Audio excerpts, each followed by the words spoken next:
बिस्मिल्लाहिर्रहमानिर्रहीम। कुछ लोगों को सलाम पर यह इश्काल होता है कि हम जो सलाम करते हैं अस्सलामु अलैकुम, तो ये अगर सामने एक हो तो भी यही सलाम करते हैं, और अगर दो हो तो भी यही सलाम करते हैं, और अगर दो से ज़ायद हो यानी तीन चार पाँच हो तो भी हम यही सलाम करते हैं अस्सलामु अलैकुम। हालांकि कुम ज़मीर अरबी में जो आती है वो जमा के लिए आती है, यानी अगर दो से ज़ायद हो तो उनके लिए अलैकुम कहना चाहिए, और अगर एक हो तो उसको अस्सलामु अलैका कहना चाहिए, और अगर दो हो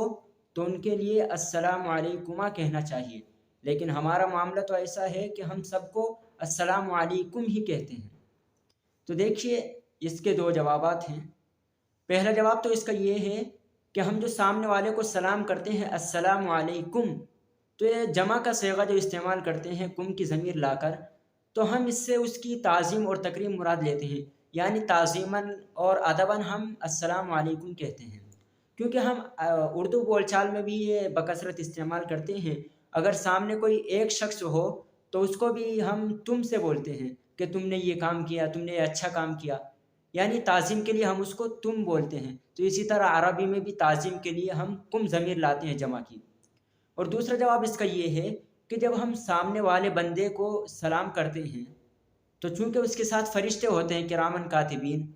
तो हम जमा का सेगा बोलकर अगर उन फ़रिश्तों की भी नियत कर लें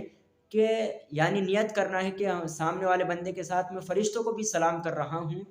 तो जब हम फ़रिश्तों को सलाम करेंगे तो फ़रिश्ते हमारे सलाम का जवाब देंगे, और फ़रिश्ते हमारे सलाम का जवाब देंगे इसका मतलब ये हुआ कि फ़रिश्ते हमको दुआ देंगे, और फ़रिश्तों का हमको दुआ देना ये हमारे लिए बाइस सआदत है, ये हमारे लिए बाइस मसरत है। तो इसलिए हम जब सामने वाले बंदे को सलाम करें तो हम ये नियत करें कि मैं उस बंदे के साथ साथ फ़रिश्तों को भी सलाम कर रहा हूँ।